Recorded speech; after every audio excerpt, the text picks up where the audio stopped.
napakatibay pa din ng hanging bridge. Aalis na tayo.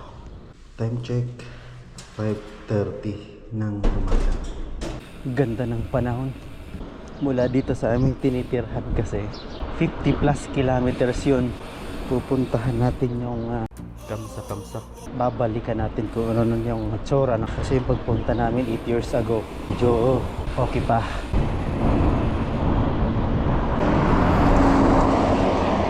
So mahirap sa dadaanan namin kasi ito highway, tapos ang daming mga sasakyan, bibilis pa. Kailangan talaga iingat ng mga bikers dyan, ingat sa pagbabike lagi. Shout out sa Aboy Buago family. Once na mahulog ka talaga dyan sa bangin, nakakatakot. Kamil tayo nakikita dito.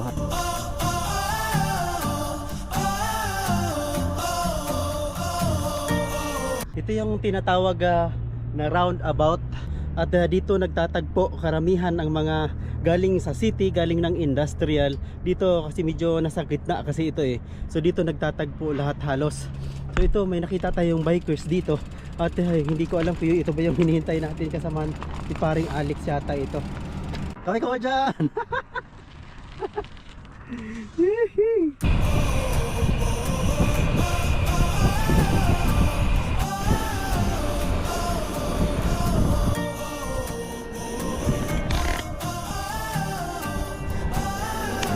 Ayan ah!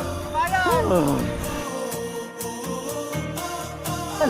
Good morning! Good morning!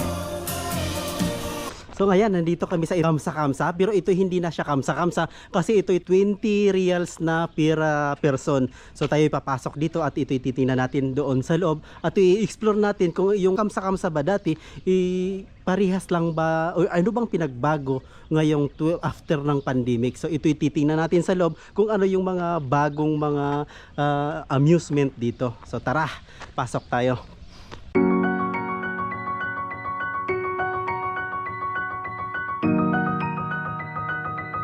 Malaki pala yung pinagbago niya kasi ito may swimming pool.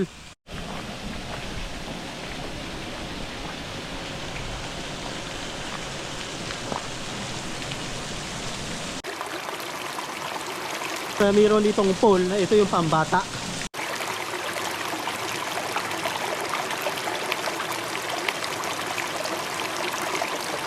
Pininturahan na lang.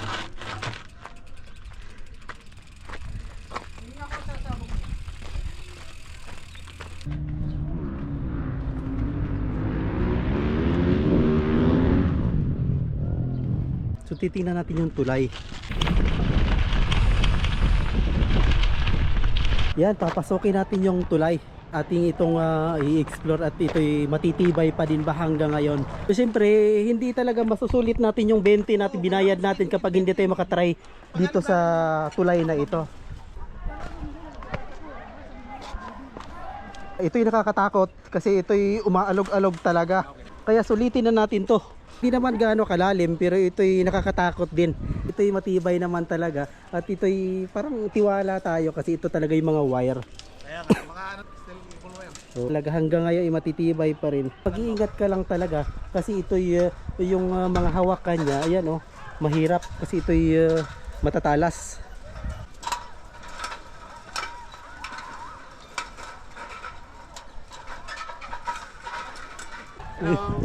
Inaalog pa talaga ni malupit.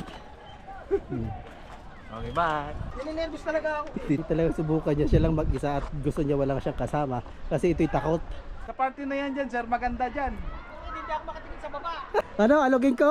Suraulo ka. Diba? Matibay siya. Kasi nakikita mo yung sa baba eh. Di ba sulit? So ano masasabi mo sa tulay dito, sir? Maganda, no? Wala. Ninenervous pa rin ako. Hindi. Aminado naman ako eh. Takot ako sa heights. Pupunta tayo dito sa baba kung anong meron.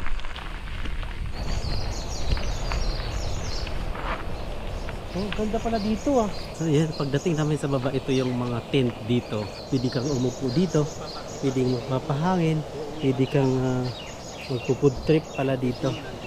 Hello, welcome sa Kamsa. Maganda pala dito pag nasa baba pala. Kasi ito yung napakaraming mga puno. Ito may mga tent siya dito.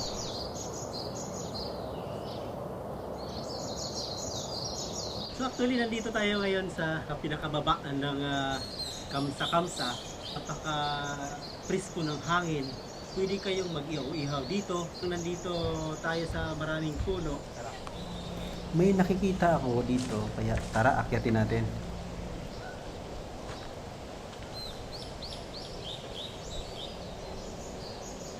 Dito, mayroong ilog dito, pero walang magda. May ilog dito na dumadadoy.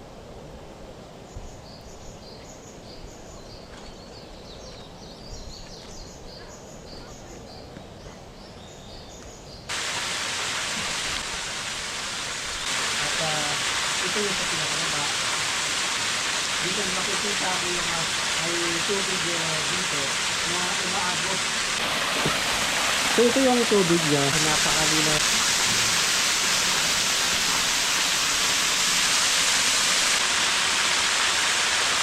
Yes!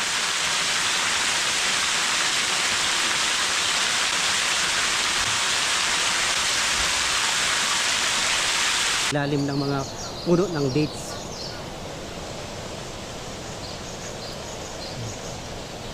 Papahinga-hinga. May puno siya ng dates na ginawa siyang upuan. Isang umupo na kaganito, ganyan. Ito yung swimming pool nila dito sa baba, yung maliit lang. Pero hindi malinaw yung tubig, pero may hose naman dito. Kung sakaling buksan mo siya, pwede naman at magpaalam ka lang dito sa nagbabantay. Yung mga sarili silang banyo dito, akyatin natin yun.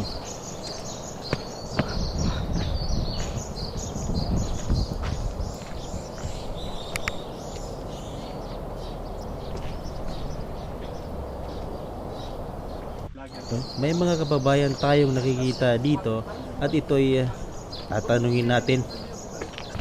May race kayo dito sir every Friday? Laro lang din. Kung nandito kami lahat, nasa 20. Andun yung isa namin. Marami pa kami. May competition din kayo sa mga ganito sir? Laro lang kami dito. So ito yung area, napakaganda. Sinubukan namin dito na ito'y dumaan dito sa motor race. Pero yung bike namin na ginagamit. Pero ito'y mahirap kasi ito'y lumulubog yung gulong. Yung dun sa farm.